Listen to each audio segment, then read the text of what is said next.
Estamos en una serie de predicaciones de Adviento. ¿Cómo se llama?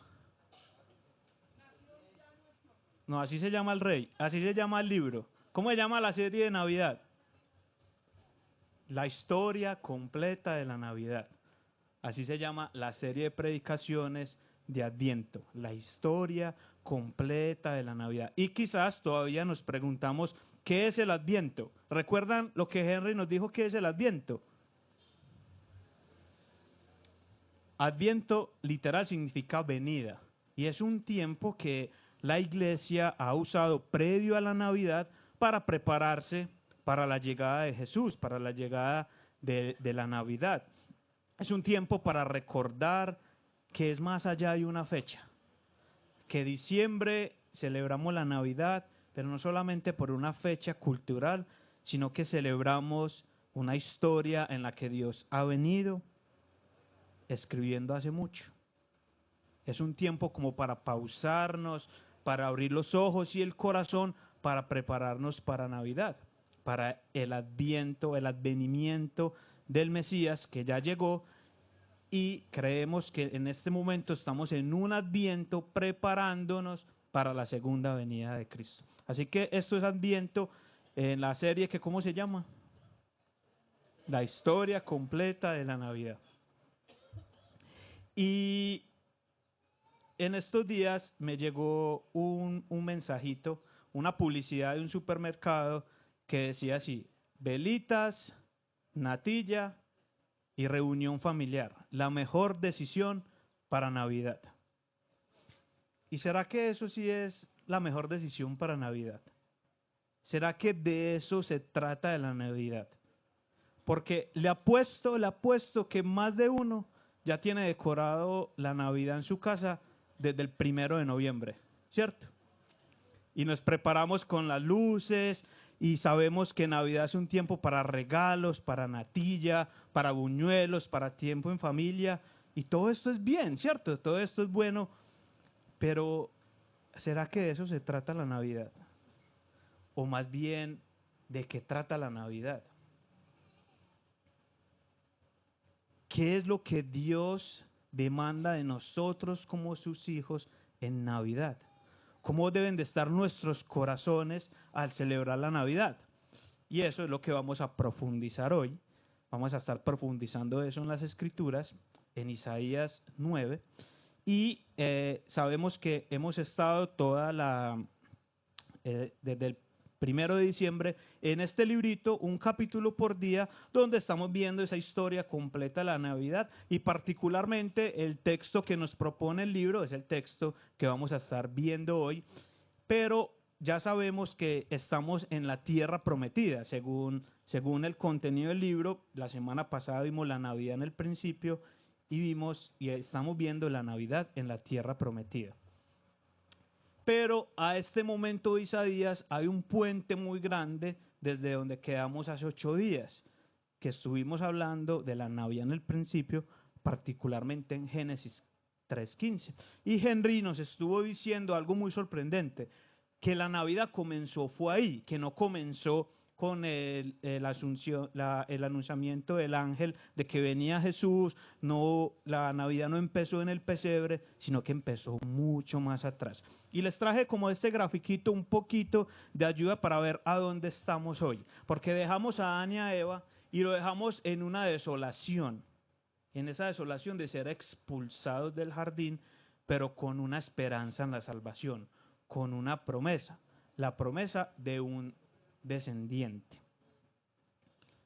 Y pasa el tiempo y llega los tiempos de Noé, donde hay juicio a la tierra por la oscuridad que había allí. Y de Noé vamos a Abraham. A Abraham se le promete bendición por medio de su familia a toda la tierra. De Abraham saltamos a Moisés, y Moisés experimentamos en las Escrituras, en el Éxodo, cómo por la esclavitud que estaban viviendo el pueblo en Egipto, Dios lo libera. Y vemos en Noé, en Abraham, Isaac, Jacob, Moisés, José, la fidelidad de Dios. Pero vemos también la maldad de la humanidad. Y nos damos cuenta que en el desierto mientras vagaba el pueblo allí, que la esclavitud no solamente sucedía en Egipto, que la esclavitud estaba en el corazón.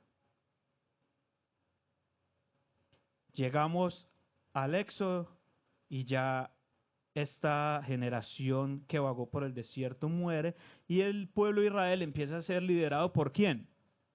Después de Moisés, por Josué.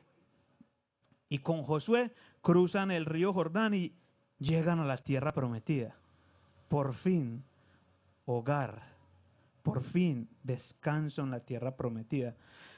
Pero, oh sorpresa, la tierra está habitada. ¿Y el pueblo qué le toca hacer? Pelear por ella, conquistarla. Y en medio de las batallas, en medio de las guerras, se ganan. Pero esta tierra prometida sigue viviendo oscuridad. La tierra estaba llena de enemigos, llena de idolatría alrededor, y el pueblo de Israel, aún en la tierra prometida, empezó a adorar a esos dioses. Y de Josué saltamos a los jueces. Y sabemos esa espiral de los jueces, y jueces se puede resumir en una frase muy dura. Cada quien hacía lo que bien le parecía.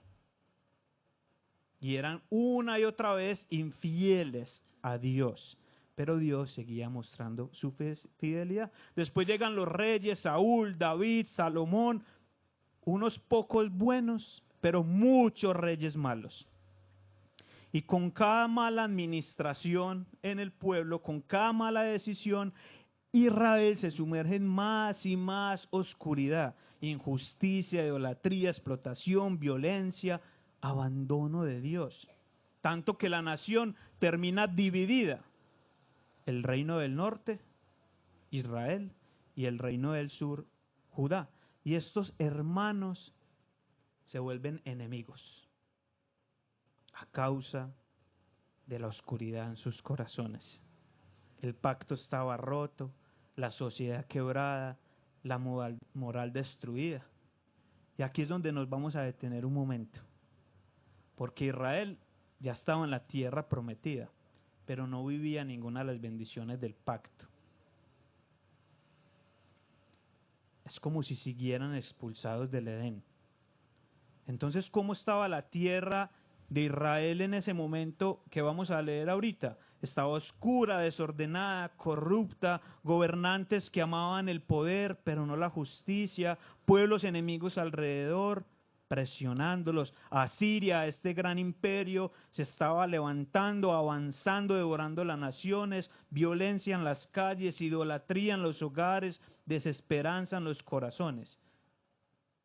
Estaban en la tierra prometida, sí, pero parecía más bien una tierra perdida. Y la gente se miraba y se preguntaba, ¿cómo es posible que estemos en la tierra prometida y vivamos así? Si se supone que Dios nos prometió que aquí iba a abundar leche y miel. Porque estaban en el lugar correcto, pero viviendo la realidad incorrecta. La oscuridad no solamente estaba afuera, estaba adentro. Y eso es lo que vamos a ver en Isaías 9, del 1 al 7, para que lo vayas buscando. Y antes de leerlo, un poquito más del contexto. En este momento estaba reinando el rey Acaz. Este rey Acaz se conoce como uno de los peores reyes de Judá. Era un rey perverso, que decidió no solamente escuchar y callar la voz de Dios, sino que por terquedad decidió servirle a Asiria, a la nación que los iba a exiliar, que los iba a invadir. Cerró las puertas del templo, calló la voz de Dios, adoró a otros dioses, y esto trajo juicio al pueblo, trajo oscuridad, trajo tinieblas, angustia, melancolía, tristeza, dolor. Y este es el escenario que nos encontramos en Isaías 9. Y para leerlo, quiero pedirles dos cosas: que en un acto de humildad ante Dios y respeto ante su palabra, nos pongamos en pie para leer las Escrituras, Isaías 9, del 1 al 7, y les voy a pedir algo. Yo voy a leer del 1 al 5 para beneficio de todos, pero me gustaría que todos leyéramos a una sola voz los versículos 6 y 7. ¿Listo? Yo leo el 1 al 5 y juntos 6 al 7. Y la palabra del Señor dice así: pero no habrá más melancolía para la que estaba en angustia, como en tiempos pasados. Él trató con desprecio a la tierra de Zabulón y a la tierra de Neftalí, pero después la hará gloriosa por el camino del mar, al otro lado del Jordán, Galilea, los gentiles. El pueblo que andaba en tinieblas ha visto gran luz. A los que habitaban en tierra de sombra de muerte, la luz ha resplandecido sobre ellos. Multiplicaste la nación, aumentaste su alegría, se alegrarán en tu presencia como con alegría de la cosecha, como se regocijan los hombres cuando se reparten el botín, porque tú quebrarás el yugo de su carga, el báculo de sus ogros y la vara de su opresor, como en la batalla de Madián. Porque toda bota que calza al guerrero en fragor de la batalla y el manto revolcado en sangre serán para quemar combustible para el fuego. Juntos. Porque un niño nos ha nacido, un hijo nos ha sido dado, y la soberanía reposará sobre sus hombros, y se llamará su nombre admirable, consejero, Dios poderoso, Padre eterno, príncipe de paz. El aumento de su soberanía y de la paz no tendrá fin sobre el trono de David y sobre su reino, para afianzarlo y sostenerlo con el derecho y la justicia desde entonces y para siempre. El celo del Señor de los ejércitos hará esto. Padre, gracias por exponernos a tu palabra. Gracias por recordarnos que tú eres demasiado, demasiado fiel con nosotros, que tú cumples promesas. Gracias, Señor, porque a través de este texto podemos ver no solo la esperanza para la eternidad, sino la esperanza aquí. Porque Jesús, tu Hijo, nos trajo luz, nos trajo alegría, libertad. Permítenos, Señor, escuchar a ese Rey que hoy quiere hablarnos. Y oramos en su nombre, el Rey que es sobre todo Rey, Jesús. Amén. Amén. Puede sentarse. Y ya sabemos que esto que leímos acá está en un contexto de oscuridad, de desolación. Pero Dios nos muestra una solución a todo este caos. Porque recordemos lo que veíamos de Génesis 3:15. No era el abrigo, y como estábamos viendo ahorita, no era la tierra prometida. No era la paz entre los reinos. La solución es alguien, un niño. Es el descendiente prometido, el aplasta serpientes. Pero imagínense que en la torpeza del pueblo, ellos pensaron que Ezequías, el hijo de Acaz, era este rey. Posiblemente podría ser este niño, porque es que Ezequías era una buena promesa. Él, a diferencia de su papá y de otros reyes, fue un rey que volvió a escuchar a Dios, que trajo justicia a la nación, que abrió las puertas del templo y volvió a ofrecer sacrificios dignos de Dios, como no se ofrecían hace cientos de años. Algunos reconocen a Ezequías como la combinación de un David y un Salomón. Parecía que fuera ese niño que iba a nacer y que traía esperanza a la nación. Pero Ezequías seguía siendo un humano. Si nos adelantamos a Isaías 37-38, vas a ver que él es un humano pecador como tú y como yo, y que la esperanza no podía recaer sobre él. Pero es que el reino de Israel, de Judá, constantemente estaba poniendo su esperanza en otras cosas, en el abrigo, en la tierra prometida, en los reyes, en los poderosos reyes que los gobernaban, y olvidaban la promesa de ese descendiente que iba a venir. Es como cuando una niña, una chiquita, ya duerme en su habitación, pero empieza a tener pesadillas, empieza a soñar con monstruos y se va corriendo para la cama de papá y mamá. Se hace en el centro de los papás, pero sigue soñando con monstruos. Y ya está en el calorcito de los papás, ya está en el lugar seguro, hasta que la niña dice, papi, mami, oramos. Y después de la oración, porque aunque se le dé tetero, aunque se le dé un peluche, una mantita, la niña no puede dormir, pero hasta que ora puede descansar. Y así es la historia de Israel. Así es la historia de ese pueblo que estaba en la tierra prometida, tenía reyes, templos, estaba bien, pero seguían en la oscuridad. Y así somos nosotros, que ponemos nuestra esperanza en lo que nos rodea, en lo que creemos que nos dará seguridad. Pero la verdadera luz no es las cosas que nos da seguridad. Es ese alguien, es ese niño del que habla Isaías 9. Es ese que viene a gobernar, que es rey, que trae lo que ningún rey humano puede traer: luz, alegría, liberación, que es soberano. Por eso es que este mensaje se llama Nos ha nacido el rey. Y vamos a ver que de ese rey es el que nos trae luz, liberación, alegría.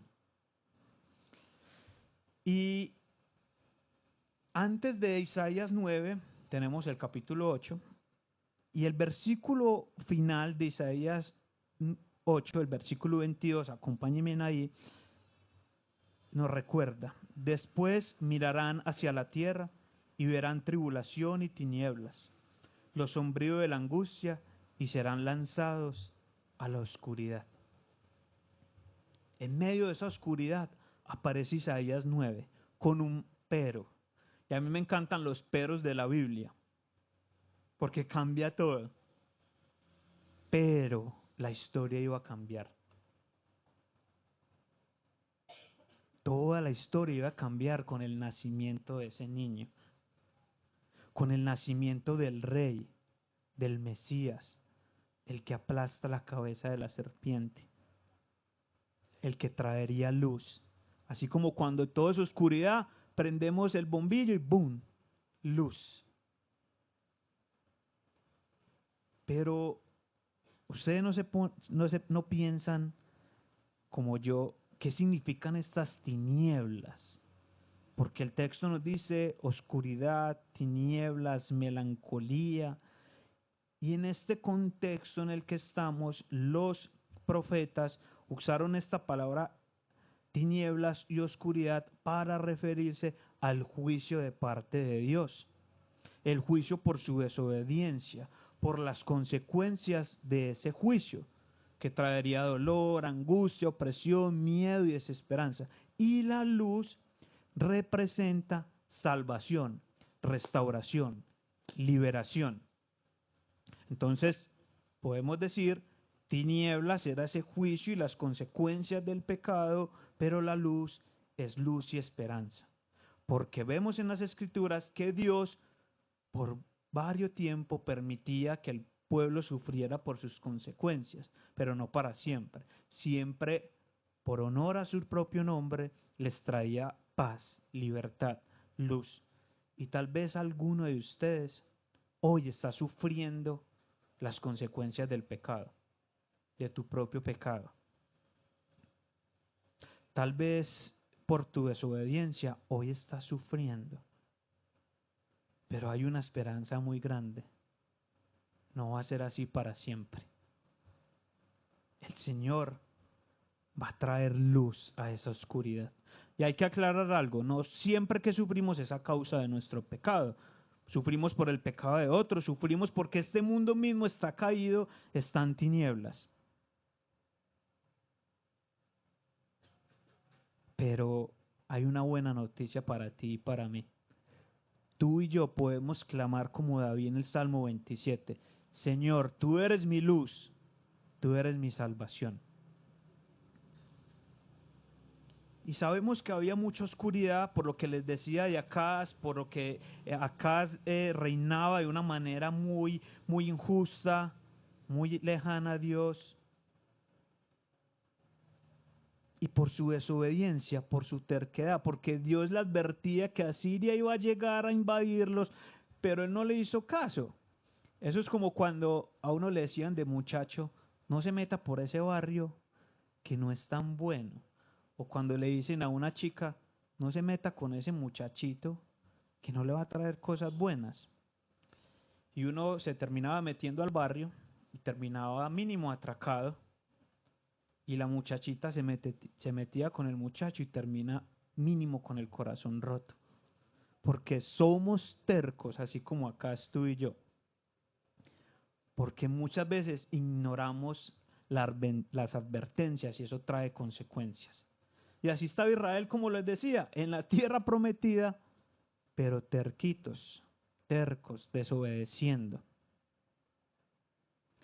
Y aquí Isaías no solamente iba a mostrar lo que iba a pasar en el futuro con ellos, que Asiria los iba a invadir, eso nos lo narra el capítulo 8, sino que Dios iba a traer oscuridad, que iba a traer luz a esa oscuridad, que eso no iba a durar para siempre. Y todo iba a comenzar en la tierra de Zabulón y en la tierra de Neftalí, como nos dice el capítulo 1. De pronto, si no conoces mucho del mapa de Israel, Zabulón y Neftalí están en el norte. Asiria llega allí y son las primeras naciones que iban a sufrir las consecuencias de ser invadidos por un reino que devoraba naciones, que para mostrar su poderío hacía cosas muy, muy atroces. Pero Isaías dice que esas naciones que iban a sufrir esa terrible oscuridad serían las primeras en ver la luz. La luz ya iba a venir, la luz iba a interrumpir la oscuridad, la luz iba a traer restauración y salvación. Mas no habrá más melancolía para la que estaba en angustia como en tiempos pasados. Y nosotros sabemos por la historia de la Biblia que esa profecía se cumplió. Vamos a Mateo 4. Y Mateo 4 es el cumplimiento a esa profecía, a esa primer parte de Zabulón y Neftalí.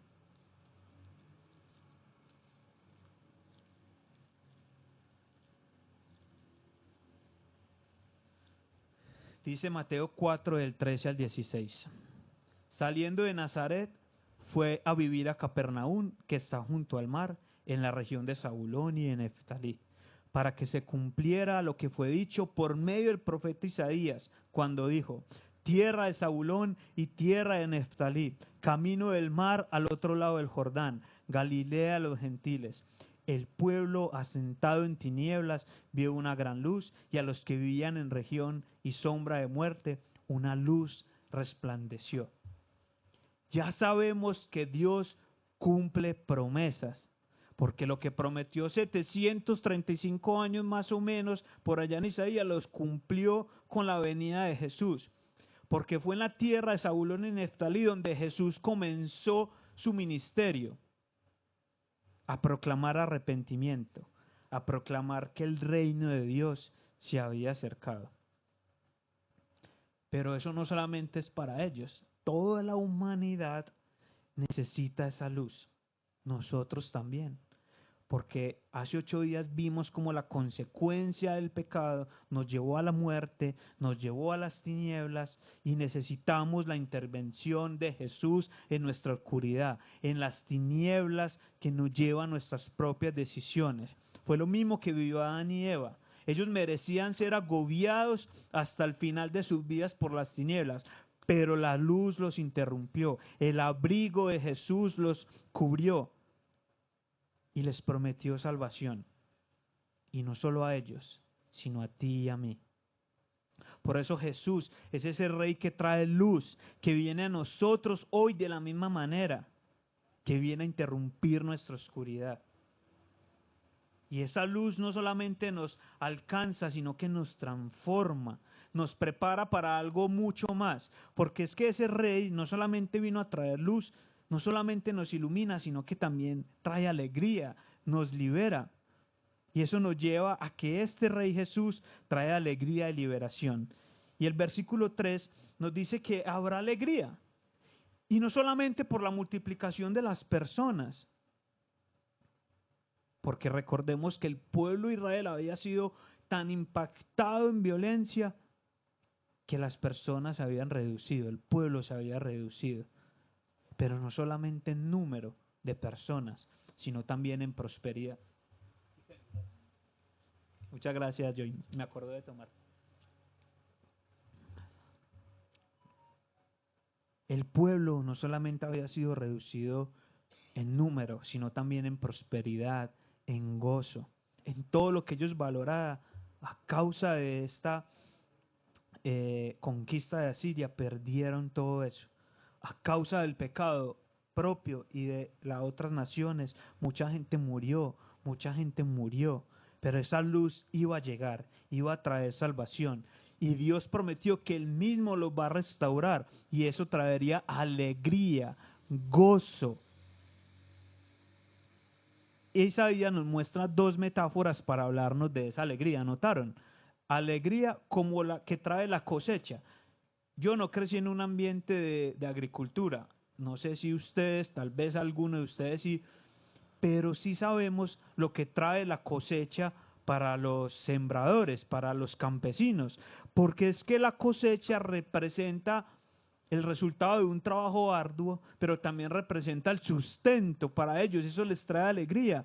Y también dice que trae alegría como aquellos que después de la guerra, que después de la batalla, se reparten el botín. ¿Lo vieron ahí?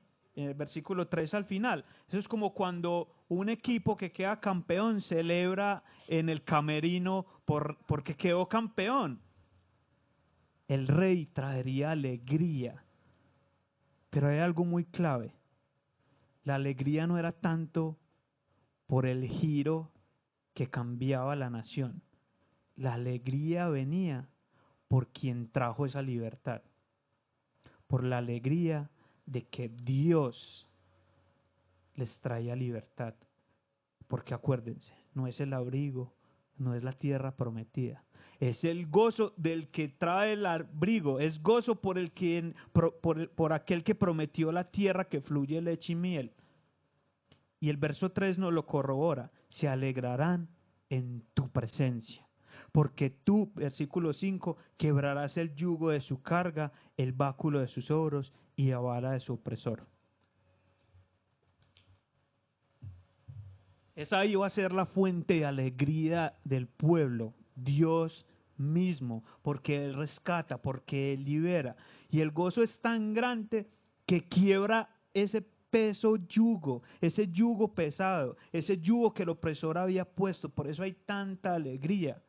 Como esta Siria que era tan sanguinaria, les había puesto un yugo, los iba a liberar. Pero Dios iba a traer libertad a su pueblo. E Isaías nos recuerda que iba a ser parecido como en la batalla de Madián. ¿Se acuerdan de la batalla de Madián? El pueblo liderado por Gedeón, que con 300 hombres, con un puñado de soldados, vencieron a 135,000 madianitas aproximadamente, porque fue el Señor que venció, no los 300. Y si nos vamos en el futuro, este pueblo tan temeroso de Asiria iba a ser destruido por un ángel. Porque el Señor no necesita de un ejército para destruir a los opresores. Porque Dios es más grande que Madián, más grande que Asiria, que Babilonia. Él es el que trae esa victoria, a veces inesperada, pero contundente, que deja claro que la salvación solo viene de parte de Dios. Y fue una salvación tan tremenda que nos dice aquí que ya toda bota, que todo lo manchado iba a ser quemado. Eso significaba que la batalla había terminado, que la guerra se acabó, que la victoria era definitiva. Pero entonces esto nos muestra un patrón. Dios siempre pelea por su pueblo y su victoria siempre completa. Pero esa victoria no se queda ya en el pasado con Asiria. Esta victoria apunta a algo mayor, a ese Rey Jesús. Porque es que todo esto que Isaías describe como gozo, como libertad, como victoria, No solamente son historias antiguas, son promesas cumplidas en Jesús para ti y para mí. Porque Jesús es el que rompe el yugo, es el que quiebra la vara del opresor. Y la victoria de Jesús no es parcial, es total. Porque es que Jesús ante ningún enemigo queda derrotado, ni preocupado, ni nadie lo puede oprimir. Es el mismo Dios. Y la Biblia nos dice que tú y yo estamos unidos a Él. Eso es lo que le celebramos con la Santa Cena. Y recordamos que estamos unidos a Él, que estamos sentados en lugares celestiales junto con Él. Que no solamente fue su victoria, que fue nuestra. Entonces, esto es para nosotros. Porque ¿qué tiene que ver con que Dios derrotó ejércitos con un puñado de hombres? ¿Qué tiene que ver eso con nosotros? ¿En qué nos parecemos nosotros a ese yugo? En este momento Colombia no está siendo invadido por ningún territorio. Y vemos constantemente cómo el pueblo estaba siendo oprimido por otros. Egipto, los hititas, cananeos, amorreos, Asiria, Babilonia. Pero detrás de eso hay un opresor mayor, un opresor que sigue en nuestros días y seguirá hasta que Jesús regrese. Hay un enemigo que también nos oprime a nosotros, que nos esclaviza. ¿Saben cuál es ese opresor? Ese opresor es el pecado. Es esa naturaleza pecaminosa, es ese tirano universal, es ese monstruo que está habitando en los seres humanos, que le susurra a los seres humanos: desobedece a tu Dios, como lo hizo la serpiente con Eva. Porque el pecado es ese gran amo, como el titiritero, es el que tiene a la humanidad en yugo, en esclavitud. Porque es que el pecado, mis queridos, no solamente son reglas rotas, no solamente son acciones que hacemos como individuos, es una condición que mantiene a la humanidad encadenada. El pecado es lo que produce que las asirias invadan otras naciones, opriman otras naciones. El pecado es lo que hace que los seres humanos creen sistemas que destruyen, que dañan, que deshumanizan. Porque es que el yugo que nos muestra aquí de Asiria solamente es un pequeño reflejo de ese yugo más profundo que hace el pecado. Porque el pecado, como ustedes bien saben, rompe relaciones, rompe familias, destruye vidas, destruye la paz. Y por eso, ante esa historia de la humanidad, ese ciclo de violencia, injusticia, guerra, dolor y finalmente la muerte, está atrás de ese opresor. Necesitamos a alguien más fuerte que esos 300 hombres. Necesitamos a alguien más grande que Ezequías, que Ciro, que los grandes libertadores. Necesitamos una liberación completa donde la paz de Dios sea definitiva, donde el pecado ya no reine más. Necesitamos un reino donde no haya más temor, donde podamos ser libres al fin del pecado. Y como vimos ahorita, pero nos vamos a profundizar un poco más, ese rey, ese niño es la solución de Dios, ese rey soberano.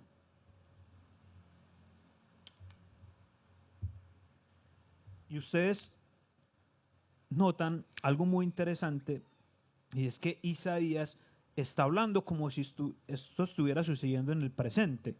Un hijo nos ha sido dado, un niño ha nacido. Pero como les dije ahorita, estas palabras fueron muchos años antes de la llegada de Jesús. Él está hablando de la llegada de Jesús como si ya estuviera sucediendo. Y lo que está haciendo Isaías acá es escribiendo en lo que llamamos en la teología como una promesa escatológica. Y puede que suene esta palabra escatológica como rara, complicada para algunos, pero en pocas palabras significa que es una promesa sobre el futuro de la salvación. Es como el estudio de los tiempos venideros. Una promesa escatológica en el Antiguo Testamento era una promesa acerca de Jesús, y en el Nuevo Testamento es una promesa acerca de su segunda venida. Es como cuando uno va en la carretera y ve esas montañas inmensas y parecieran muy cerquita, pero cuando uno sigue andando, en realidad esas montañas están lejos. Más o menos es algo así, es como Isaías permitiéndonos ver por una ventana el futuro, lo que iba a suceder a este pueblo. Así que Isaías les habla a ellos, pero también nos habla a nosotros. Anuncia la venida de Jesús para traer libertad en su tiempo, pero nos muestra a nosotros ese cumplimiento definitivo y para mostrarnos su segunda venida. Y eso definitivamente tiene que significar para nosotros mucho, de que un creyente, alguien que ha puesto su fe en Jesús, vive a la luz del futuro, actuando, viviendo, sabiendo cómo termina la película, que Jesús regresa y nosotros estando con Él tenemos la victoria asegurada. Y entonces aquí llega el cumplimiento de la promesa, versículo 6, porque un niño nos ha nacido, un hijo nos ha sido dado, y la soberanía reposará sobre sus hombros, y se llamará su nombre admirable consejero, Dios poderoso, Padre eterno, príncipe de paz. Qué bello ese versículo, ¿cierto? Y la primera parte de este versículo 6 nos muestra la humanidad de Jesús y la segunda nos muestra su deidad. Por eso no podía ser Ezequías, por eso no podía ser ningún otro niño. Porque este Mesías, este niño, debía ser completamente humano y completamente Dios. Y esa primera parte que nos dice, nos ha nacido un niño, es como un misterio, porque ¿no les parece que no hay nada más débil o indefenso que un niño recién nacido? Porque ya Jesús pudo haber venido como un hombre adulto, ¿cierto? Él pudo haber venido ya a los 33 años y cumplir lo que iba a cumplir en la cruz, pero él necesitaba identificarse con la humanidad, con la debilidad de la humanidad, vivir como un siervo, y eso fue lo que Jesús hizo, viniendo como niño, como lo dice Filipenses 2:7, que se despojó de sí mismo y tomó forma de siervo. Y la segunda parte, que nos habla de su deidad, nos habla de que un hijo en mayúscula nos ha sido dado. Y esto nos muestra que ese niño humano es el Hijo de Dios. Porque necesitábamos un hombre perfecto para poder ofrecer esa expiación perfecta por nuestros pecados. Y Jesús le añadió humanidad a su deidad, pero sin dejar de ser Dios, para poder ser esa persona completamente Dios y completamente hombre, para ocupar nuestro lugar, para asumir nuestro pecado, para ofrecernos la salvación perfecta. Como dice un comentarista, si Jesús no fuera completamente hombre, no podría ocupar el lugar del hombre pecador. Si no fuera completamente Dios, su sacrificio sería insuficiente. Y por eso es que Isaías añade que ese rey es soberano y la soberanía reposará sobre sus hombros. Porque Jesús el rey no es un gobernante como cualquiera, no es un líder como cualquiera, porque los líderes humanos tienden a equivocarse, a depender de otros, a cambiar de opinión o incluso a actuar por intereses propios. Pero Jesús es diferente. Este rey que gobierna, que viene a gobernar, es diferente. Todo lo que Él dice y decide trae orden, trae protección, trae esperanza, porque su autoridad no depende de nadie, Él mismo es Dios, el que lo llena todo, el creador de los cielos y la tierra. Podemos confiar en lo que Él hace, podemos confiar en que ningún enemigo podrá derrotarlo, porque la serpiente le iba a herir el talón, pero Él le iba a aplastar la cabeza. Y este niño que nació, que vivió, que murió, que resucitó y que gobierna, ahí sentado a la diestra del Padre, como nos dice el texto, es Dios fuerte, es consejero, es Padre eterno, es príncipe de paz.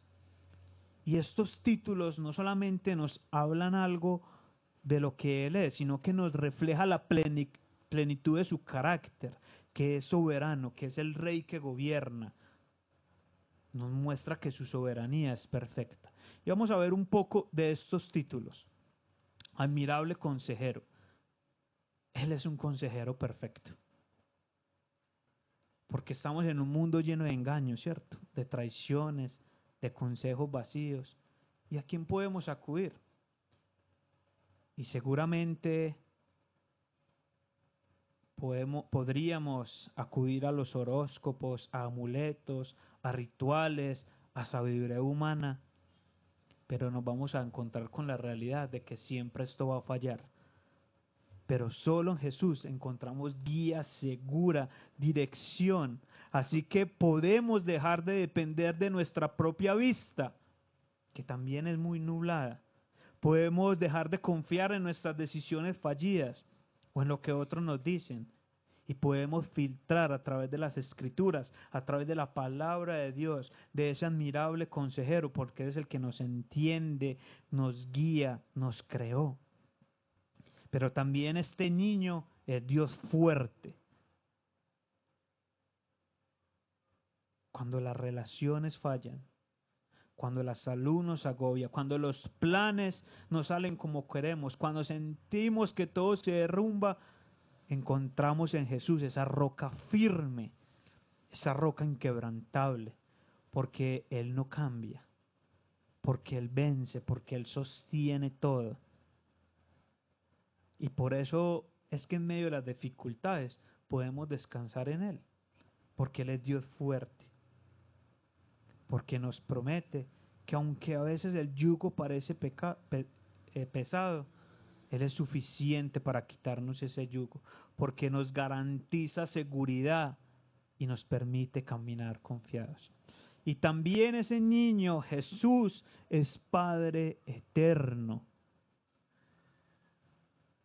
Es ese Padre que nos acobija, que nos guarda, que nos arropa, que en medio de las dificultades podemos descansar en Él, que en medio de las decepciones de nuestros padres terrenales nos arropa, y es Padre eterno.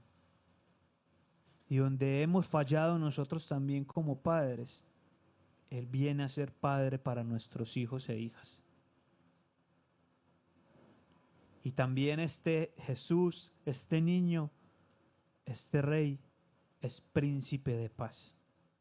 Y cierto que todos anhelamos la paz, que cese el fuego, que la paz entre hermanos se dé. Y en esta Navidad sí que vemos familias separadas. Deseamos la paz entre naciones, hacemos marchas, acuerdos, damos premios de la paz. Pero es que la paz que se nos ofrece en esta tierra no es suficiente, no es verdadera paz. Y quiero enfocarme un poquito aquí porque la paz a la que se refiere este texto y la mayoría de la palabra paz en el Antiguo Testamento se refiere a shalom. ¿Han escuchado este término, shalom? Y shalom es mucho más que la ausencia de conflicto. Es como una pared de piedra perfecta, que no tiene grietas, que está perfecta, perfecta. Porque shalom tiene que ver con algo completo, restaurado, algo pleno. Shalom es estar en armonía con Dios. Shalom es lo que vivían Adán y Eva en relación perfecta con Dios antes de su desobediencia. Shalom es estar en armonía con uno mismo, con los demás, Es esa paz cuando se arregla lo que está roto. Y nosotros necesitamos esa paz, necesitamos esa shalom, porque a causa del pecado llegó la muerte que representa la separación de Dios. Y al estar alejados de Dios, nos dice Romanos que somos sus enemigos, que estamos separados de Él y que solamente el príncipe de paz puede restaurar esa relación. Porque es que ese príncipe de paz venció a nuestro principal problema, a nuestro principal enemigo, el pecado que nos separaba de Dios y nos trajo shalom verdadero, perdón, restauración y seguridad. Y ese es el evangelio. Ese es el evangelio de la gracia de nuestro Señor Jesucristo. Esa es la buena noticia de que si nos arrepentimos, de que si creemos, Dios nos perdona, nos trae paz con Él. Y no solo es una tranquilidad temporal, es una paz perfecta, completa, duradera, la que sobrepasa todo entendimiento, como Jesús le dijo a sus discípulos: yo les doy paz y no como el mundo se las da. Y ahí la paz se convierte en un regalo para aquellos en quienes confiamos en ese príncipe de paz. Y esa shalom todavía no la vamos a ver perfecta. La shalom perfecta, cuando todo volverá a ser como antes, en el paraíso, vendrá la shalom perfecta, la restauración, como nos dice el versículo 7, el aumento de su soberanía y de la paz no tendrá fin, sobre el trono de David y sobre su reino, para afianzarlo y sostenerlo con el derecho y la justicia, desde entonces y para siempre. El celo del Señor de los ejércitos hará esto.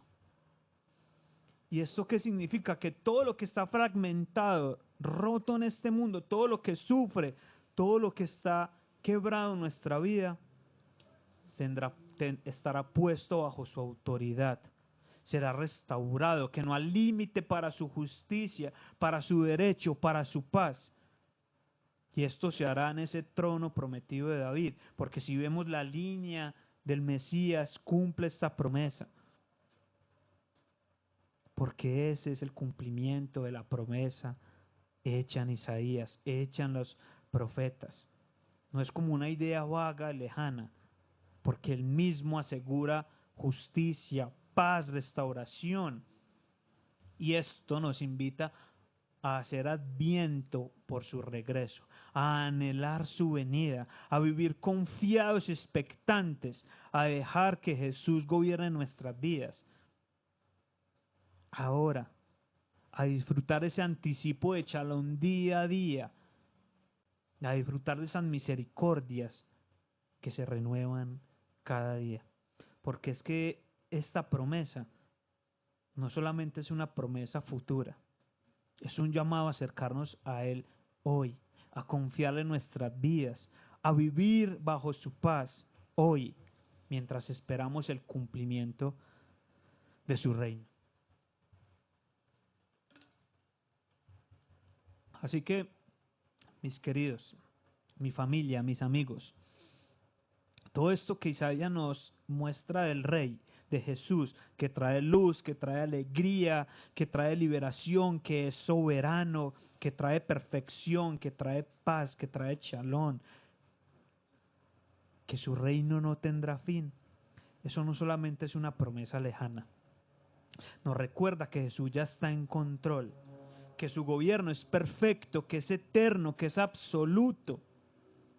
Y hay algo muy importante.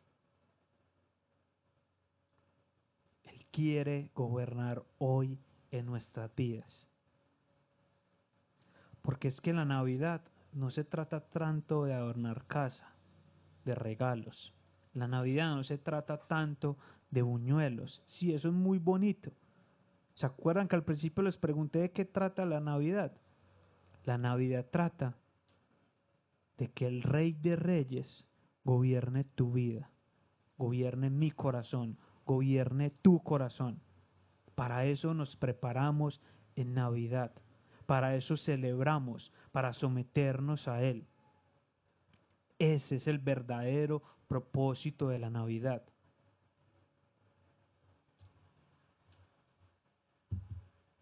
Porque sí, yo soy uno de los que espero Navidad.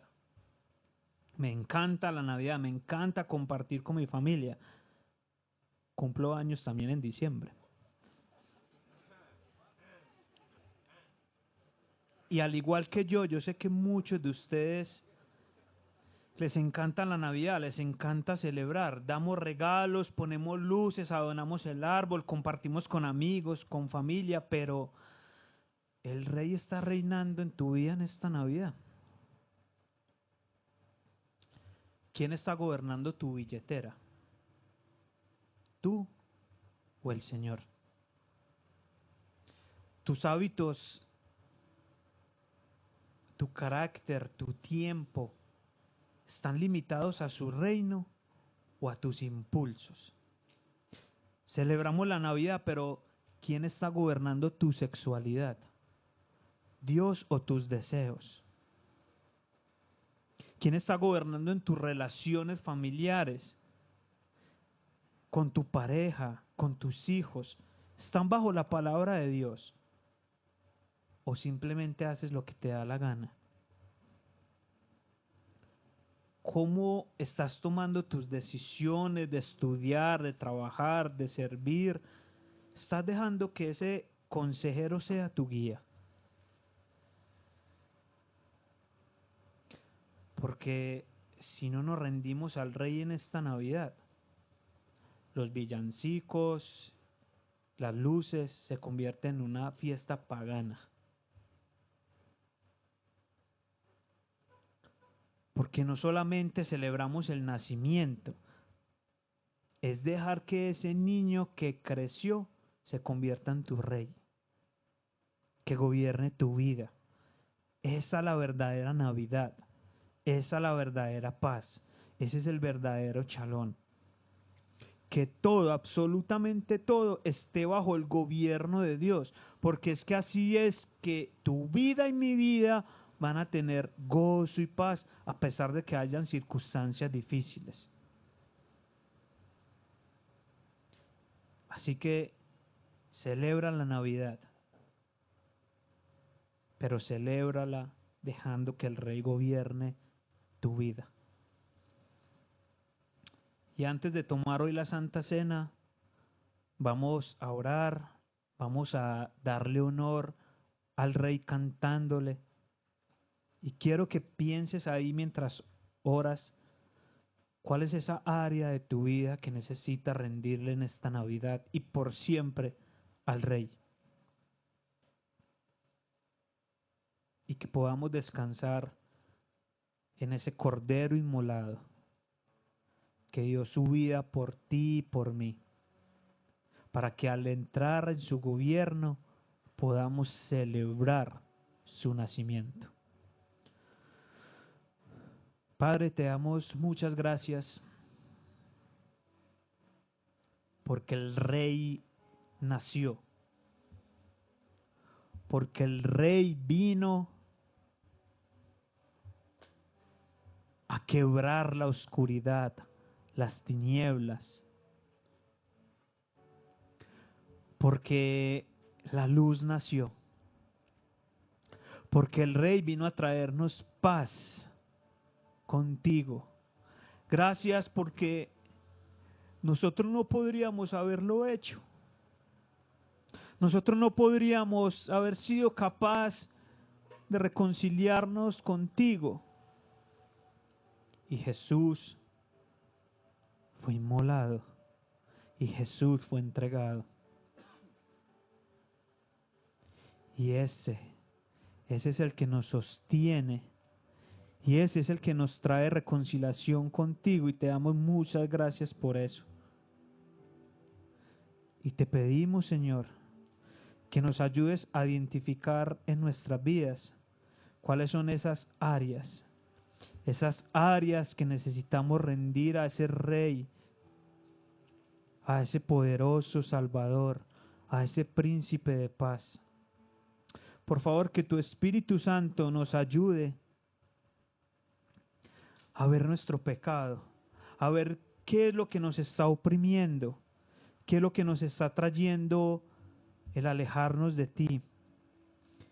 Tenemos la seguridad de que ya nada en esta tierra nos puede separar de tu amor. Pero así como muchas veces nuestras relaciones están quebradas, muchas veces así está nuestra relación contigo. Pareciera que todo estuviera perdido, pero tú estás ahí a la puerta esperándonos. Y aquel que es poderoso para guardarnos sin caída y para presentarnos sin mancha ante la presencia de su gloria, a ese que nos trae alegría, a ese nuestro único y suficiente Salvador, es que hoy nos rendimos. Es que hoy le rendimos honor, al que le damos gloria, al que le cantamos Rey. Permítenos, por favor, en esta Navidad, por el resto de nuestras vidas, rendirnos, humillarnos ante ese Rey. No solamente por la alegría que nos da, por las promesas que nos cumple, por las bendiciones que nos da, sino que encontramos alegría profunda en que podemos ser llamados hijos de Dios. Que podamos tener alegría en ti mismo, que eres el que crea, el que sostiene, que eres el que vive y reina por los siglos de los siglos. Amén. A ese damos honor hoy.